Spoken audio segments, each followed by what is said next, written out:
I invite you to consider a setting, if you will, an attitude of listening, if you will, as we go into these ideas this morning from the second chapter of the textbook, which is the way it works. The way it works. And the term Upanishads comes to us from India.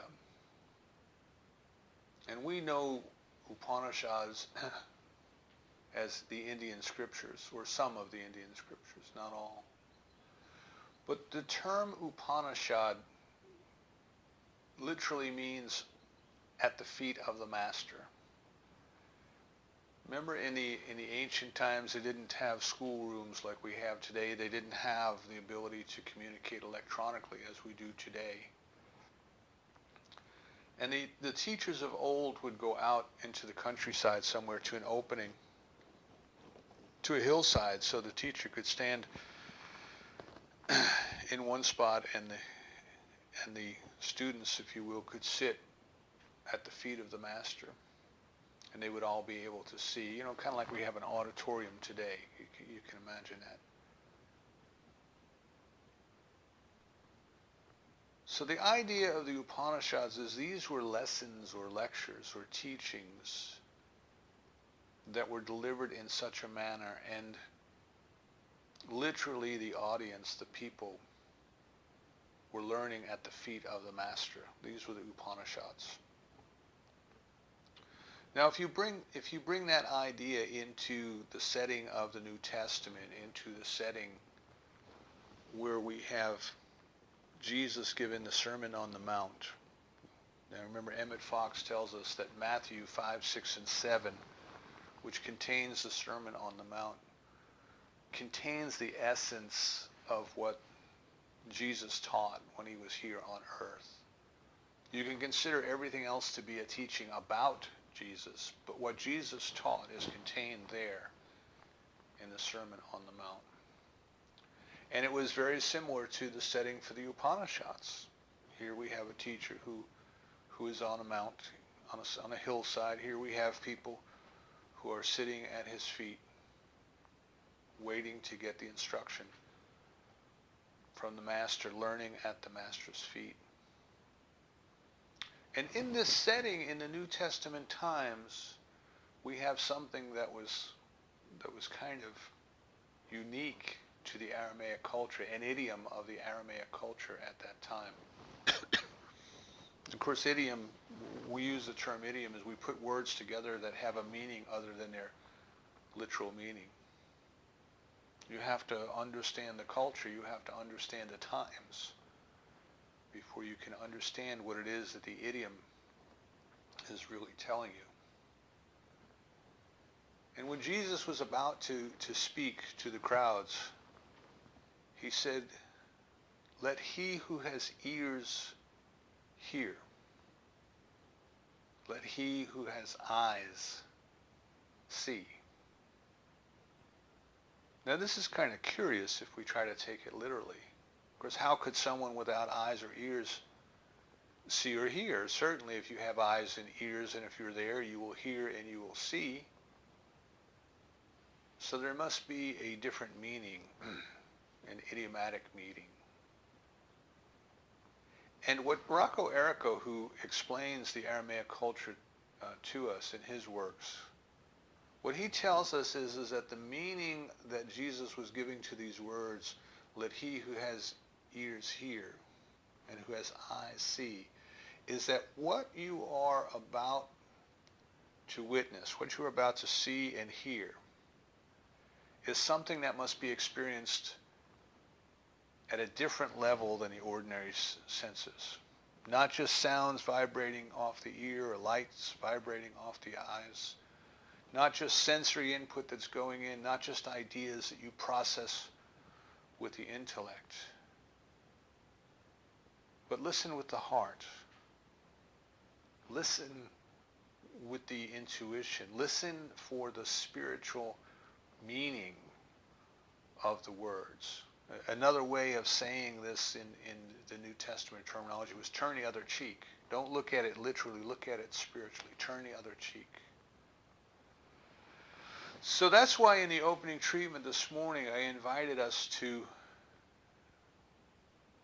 listen with our heart, to see with our intuition, to know or to discern at a much deeper level than just the sound of the words, the sight of the eyes.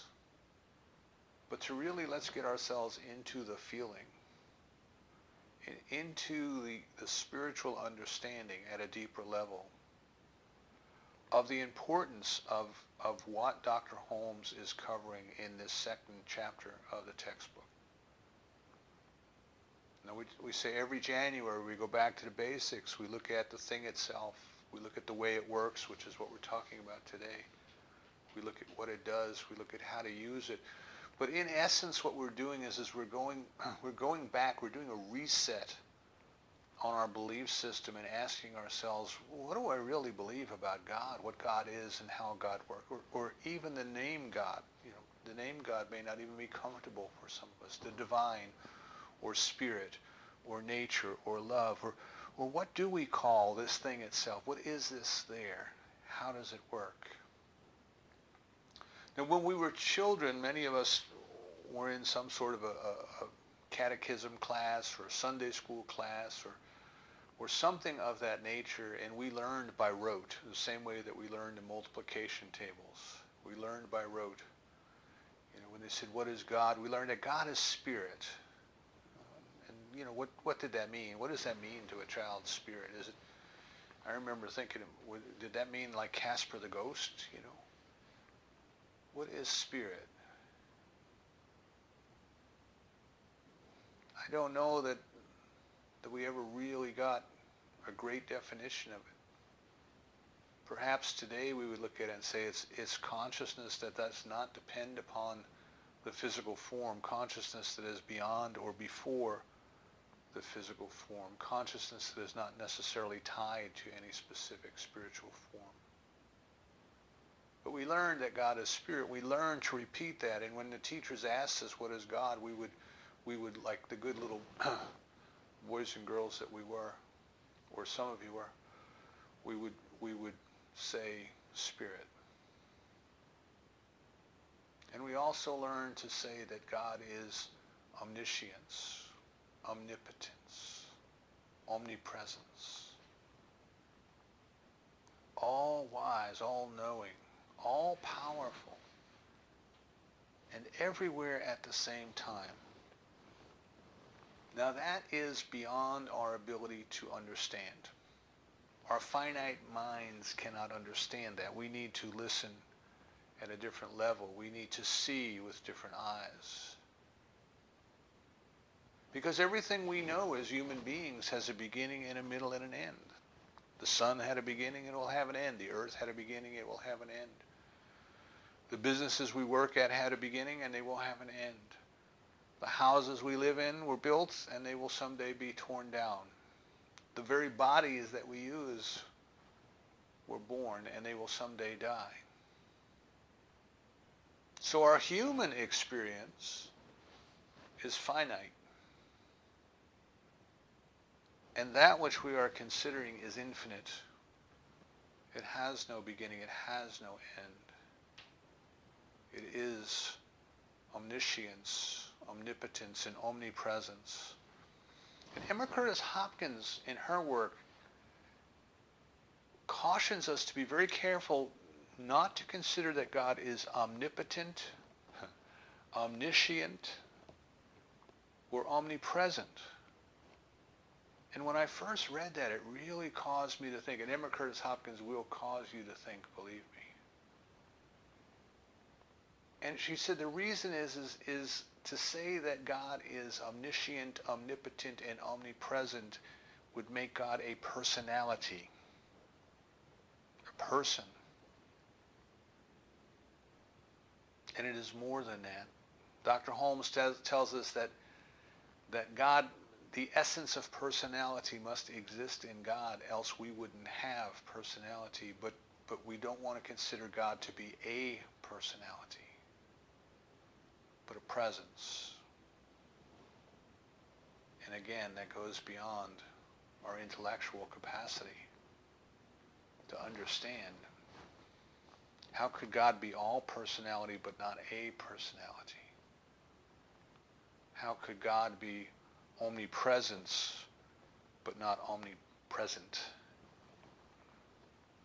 And these are the kind of philosophical issues, I guess, that you want to consider, that we think about these things because they challenge us to go to a different level of understanding, or they challenge us to be firmer in our current level of understanding. Either way, the questioning and the answering is so good for the growth of our soul. What is this thing itself? How does it work? And to us, almost selfishly, we would have to say, but what does that mean to me? Where do I fit into that? What difference does it make if I know everything that there is to know, if that were even possible, to know everything that there is to know about divine nature,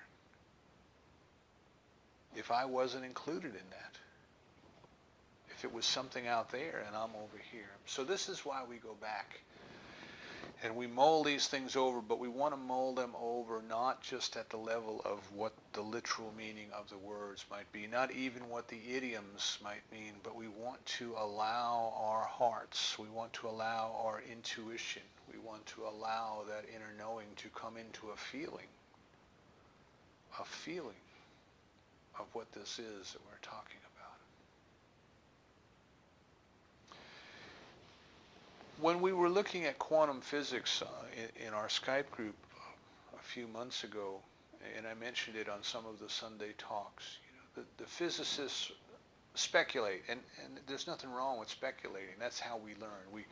We speculate that something works a certain way, and then we go out and try to prove or disprove to ourselves that it works that way. But in speculating that the universe started from the Big Bang and it is expanding and that it will one day start contracting and it will go back into what they call the singularity, the unity, where everything is one. It's mind-boggling because they tell us that the universe will collapse someday so that everything that we see when we look out at the stars at night and we look at the pictures of the Hubble telescope and we recognize that things are so vast out there, there is so much out there, but all of that will somehow collapse into a space no bigger than a golf ball. And yet it won't be space because space does not exist. I get this picture of everything collapsing into something the size of the golf ball, but the golf ball is still hanging in the middle of something in my mind. And yet we're told there would be nothing for it to hang in because there would be no space, there would be no time. And what the physicists tell us is that at that moment, at that moment of singularity, they have no way of knowing, no way of scientifically knowing what would exist because it is completely beyond our ability to observe and to measure anything like that. And science really only knows what it can observe. And in fact, Planck said we really only know what we observed. We don't know that the thing is really like that. We only know that we observed it like that. Max Planck kind of set off a controversy in the scientific world. Do we really know how a thing is, or do we know how it appeared to us at a certain point in time? But at the point of singularity, the intellectual mind cannot comprehend. And when we were talking in the media a few months ago about the discovery of the Higgs boson particle, they called it the God particle because this is the particle that the scientists speculate, this is the particle that somehow takes energy and gives it matter, gives it mass, converts energy to mass, and that's why they call it the God particle. And it was a great deal of excitement in scientific circles, and as I suppose there should be, because they speculated that it would be there and they found a way to test for it. And they think they found it. Some think they found it, some think they didn't find it. But in interviewing one of the scientists on the TV, they were asking, well, what What do you think causes the Higgs boson particle to do what it does? And the gentleman said, we have no idea what kicked the can, what got this all started. But we just speculate that this is the way that it works. Very important observation. So science is trying to tell us the way that it works, not necessarily why it works. And Dr. Holmes is doing a little bit of both, if you will, in this chapter, telling us the way it works and why it works. But what we wish to consider from a spiritual point of view is what kicked the can. Why did it kick the can? And then what happened when it kicked the can? How did it get this ball rolling? How did it get things started? So we can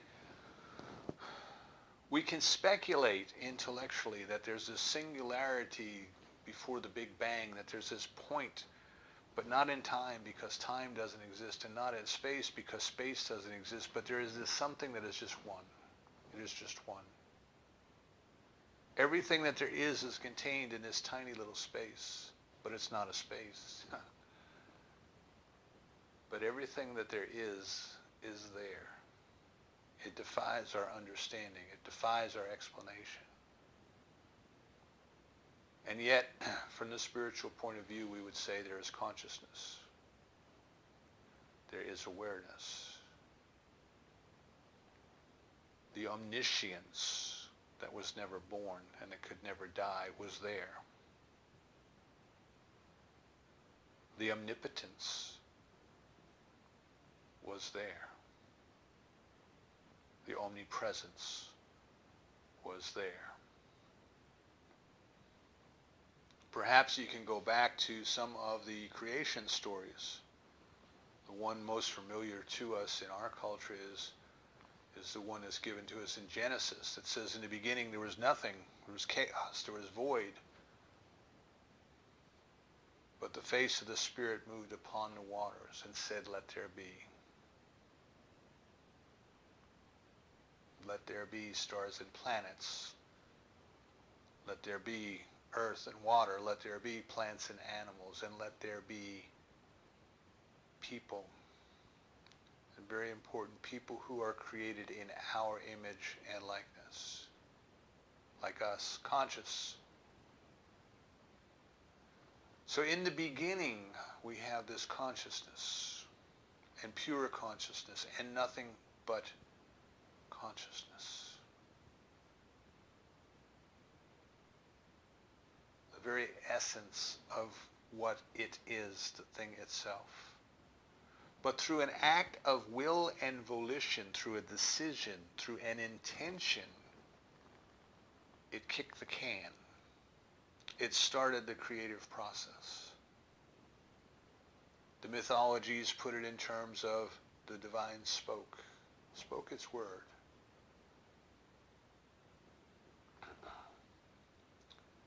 In the Hindu tradition, the Brahman opened its eyes and a universe was born, and it closes its eyes and the universe goes away. But in many different creation mythologies around the world, remember mythology, I'm not using it in the sense of a myth being a lie. I'm using it in the sense of a myth being a teaching story that holds deep and important values for the culture. So in the creation mythologies, in many of them around the world, creation is an act of will or volition by a creator, by the thing itself. That somehow this thing, which we will call God, we will call the divine, we will call spirit, is consciousness, it is conscious awareness, and it can choose. It has will, it has volition, and it can choose. And when it makes up its mind as to what it will have or what it will experience, there is something that acts upon that decision. Remember last week we talked about the objective and subjective mind, the objective mind deciding, the subjective mind following or doing. And when Spirit says, let there be, there is that which takes that decision, that intention, that command, if you choose to call it that, to let it be, and it makes it so. I love the Star Trek series with Patrick Stewart, where when he would issue a command, he would say, "Make it so, number one, make it so." And I got that picture in my mind of the law, the subjective law of mind, always ready to execute the commands of the objective consciousness. So the divine mind decides what it will experience. There is a part of that which must also be the divine, because the divine is all that there is. And it takes that command and it makes it so. And that part that takes the command and make it so, Dr. Holmes calls it law because it is so consistent. It always gives back exactly what the mental equivalent given to it was. It doesn't change or alter the command in any way. It knows how to bring about the manifestation,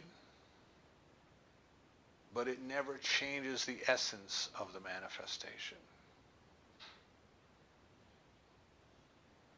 The farmer uses this same law when it plants a seed. It trusts that when it puts a tomato seed in the ground, it will get a tomato plant out. The creative process that takes the seed and germinates it into a plant and then has it sprout and has it put forth flowers and forth fruit. It knows how to do all of those particular details, but it does not decide that instead of tomatoes, it will produce something else. That's why they call it a blind force, a law, a doer of the word, a follower, a subjective power of the universe. And then that power acting as law, we call it the law of mind. Traditional Christianity calls it the Holy Spirit, the doer of the word. This power then has the ability to kick the can a little further, to take the unformed energy of the universe and have it take form, a particular form in a particular place at a particular time for a particular purpose. And that is the creative process. So creation by the divine is an act of will or volition that is involution. The decision is the involution. And then the law of mind takes that decision, and the rest of the process is evolution. The actual unfoldment, the actual transition of the idea from a pure form of energy, which ideas are, a pure form of energy, into an actual physical manifestation, into something tangible. We see that in our daily lives, and it doesn't amaze us. You know, the house that we live in started as an idea in the mind of an architect or a builder or somebody who came to an architect and said, I want a house and it needs to have this many rooms, and it needs to look this way. These are all thoughts. These are all ideas. And at some point they change from the intangible thought to something more tangible, a line drawing on a blueprint. And then those blueprints were put in the hands of a builder who knew how to interpret the blueprint and take physical things, material, and build a house. So we can see in our ordinary life there's no mystery or amazement. We can see how intangible ideas become tangible things. But we are talking at the spiritual level where this occurs as a result of the idea in the mind of the divine. Where did the material come from that the builder used to build a house? It came from the idea in the mind of the divine. The divine said, let there be plants and animals of all kinds, and we have trees. We want to go back beyond where the intellect stops. We need to go back, because to the intellect we go, I don't know. I don't know that I can follow. But if we go back, we recognize that there was no intellect, no human intellect at the moment of the Big Bang. There is something that preceded the human intellect. There is something that preceded the human ability to think. There was consciousness. And if we go back beyond our human limitations and we try to feel the essence of that and be with the essence of that, then we can come to a deeper experience of it. I won't say understanding, I'll say experience. I think you would agree with me, there are many things that we experience that we don't understand and we don't need to understand. But yet we experience them. I don't understand chocolate, but I experience chocolate. I don't understand love, but I experience love. So the creative process in the divine is in an act of will of volition, that is the involution, that is executed by a part of itself that we call the law of mind or the subjective mind, or the creative mind, or the doer of the word. And that intangible idea takes tangible form in the form of creation. And out of what does it do this? Out of what does it create? Where is the stuff and substance of creation? Where does it come from? And the only place it could come from is the only place that there is, which is some part of the divine itself. Remember, I get this picture that doesn't make any sense at all of this little golf ball sized stuff hanging out in the middle of nothing, but there is no nothing. My mind can't comprehend that. But we can say that God is all that there is. And all of the energy that there is some part of the energy of the divine, and therefore all of the matter that comes from the energy taking the form of the matter and going back into energy, that this too is some part of the divine. And that all that we see about us, all of creation, is then some part of the divine, taking that form, taking that form of expression. That there is this singularity that the physicists talk about, but it's a spiritual singularity in that each and every one and each and everything that we see is some part of the whole.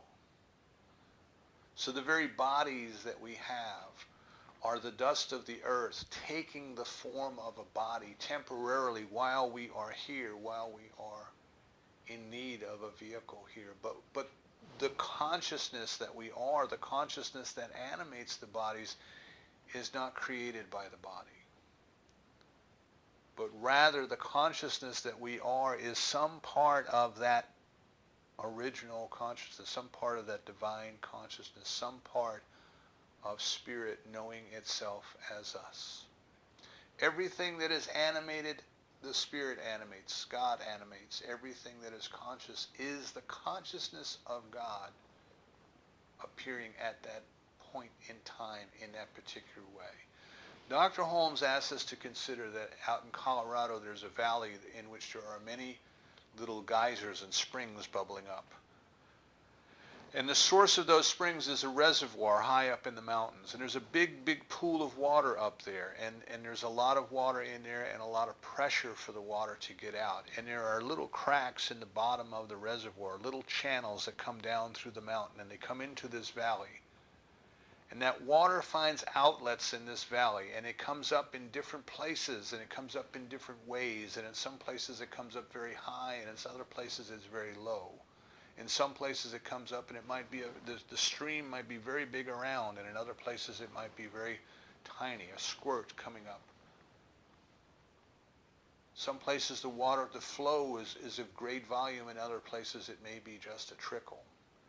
And for the person standing in the valley looking at all of this, it would look like each and every one of these springs was an individual spring, but they are not individual. They are individualized expressions of that reservoir, that source up in the mountains. They are all connected. They are all one. They are all parts of that one whole, expressing itself in unique and different ways as each and every one of those fountains of water. And what Dr. Holmes is telling us in this chapter is we have to come to realize two very simple things. The divine creates by a deliberate act of choosing. And we are one with the divine. Now you say, well, if the divine is all powerful, how come I'm not all powerful? Or if the divine is all knowing, how come I'm no brighter than I am? And the answer to that is that it expresses itself through us to the degree that we believe it, that we accept it, that we allow it. See, you and I can do something that the channels in the rock can't do. We can alter ourselves. The channels in the rock are formed there through geologic forces over time, erosion and seismology and those sorts of things. But the channel through consciousness that you and I provide for that one spirit, which is the source that is pushing through all of humanity, the channel that we provide is a channel in consciousness. It is a channel that we can and should deliberately choose to alter. It is done unto us according to our belief. If we believe that God is not here, then for us God is not here. If we believe that some of God is here, then for us some of God is here. If we believe that all of God is here, then whatever our concept of all of God is here begins to show up and to appear in our lives. So we recognize then that you and I have the ability to choose and to decide. We have the ability to make an intention. We have the ability to make a declaration. We have the ability to do that because God has the ability to do that, and God has created us in its image and likeness, in its nature, the same characteristics that it has. The mind that we use is not our mind, but it is some part of the one mind. And because the one mind has that ability, then that part of the one mind that you and I use must also have that ability. See, we're not separated from, we are not apart from, we are not different than that which has created us. The apple doesn't fall far from the tree. But we are the very image and likeness of the divine, expressing itself uniquely as us. So the way that it works is by becoming the thing that is created. In our case, it is by becoming you and I.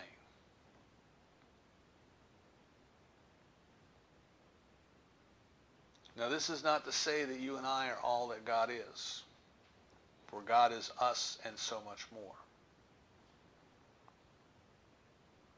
But it is to say that what we are is as much of God as we can accept and understand and allow into our experience. Right? So evolution, according to Thomas Troward, and remember these 4 chapters are based on Troward's creative process in the individual. Evolution has taken humanity to the point where evolution can take us no further. Because evolution has produced a being capable of awakening to its own spiritual nature. And now we have entered the 5th kingdom. Now we have entered the spiritual kingdom. We have entered the realm where we recognize ourselves as spiritual beings who are capable of choosing and deciding, and recognizing that there is a power that we did not create that acts upon our will and volition according to our belief, and we can't turn that power off. You and I can't turn gravity off. Gravity is. We don't even know what gravity is, but we know that it is. And we're not exactly sure how it does what it does, but we know that if we step off the edge of the building, that we will fall to the ground. So the only thing that you and I can do with regards to gravity is to choose to use it wisely. In other words, don't go walking on the edge of the building. Don't go walking on the edge of the cliff. Ooh, or maybe you can build a sluiceway and have the water pushed by gravity turn your water wheel and grind your corn. Whereas the natives in the Northwest do build the fish wheels so that the salmon swimming up the river get caught in the fish wheels, and it just catches the fish for them through the power of gravity pushing the water down the stream and the water turning the wheel. So we can cooperate with gravity. We can choose to use it wisely, but we can't turn it off. And we can't turn off the law of mind. We cannot turn off the power that responds to us according to our beliefs. So what that means is that every minute of every day, we are creating circumstances in our lives, which is really God's life as us. We are creating circumstances that are a perfect outpicturing of what we believe. And Dr. Holmes is very clear on this. This is the sum total of what we believe. It is our thoughts, it is our emotions, it is our opinions, it is all of these things kind of rolled up into one.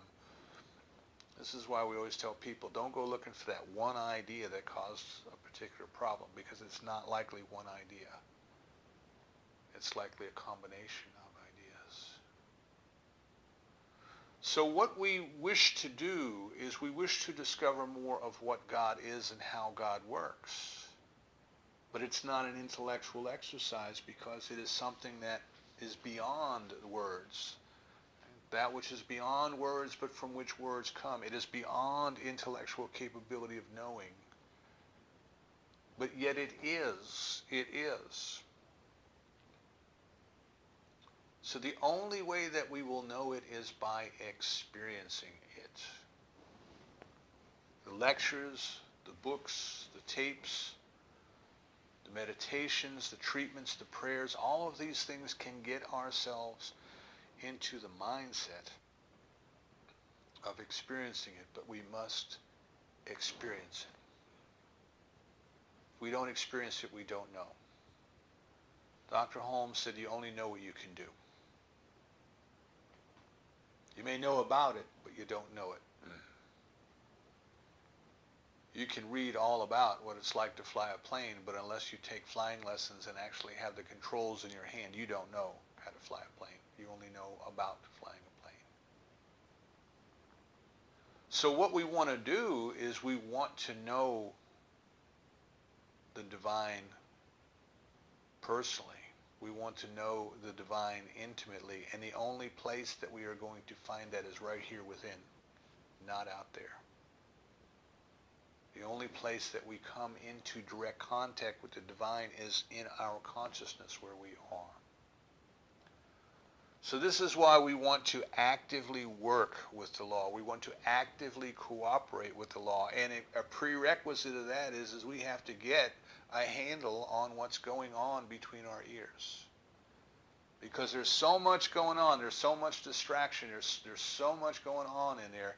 It's like Osho said, it's like our mind is a stray dog and it wanders through the village and we follow it, hoping that it's going to take us someplace good.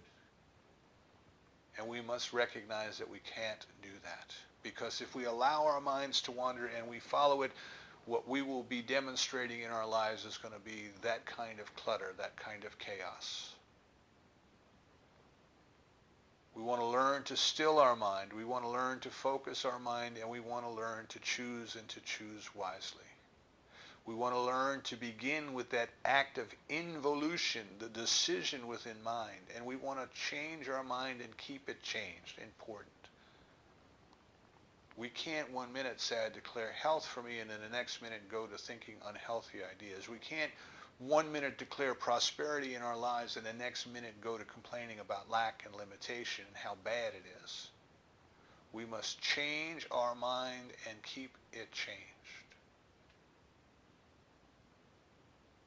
We must create that clear direction for the law, so that the law takes it as it would take a seed planted in the soil, and it produces in our experience the perfect outpicturing.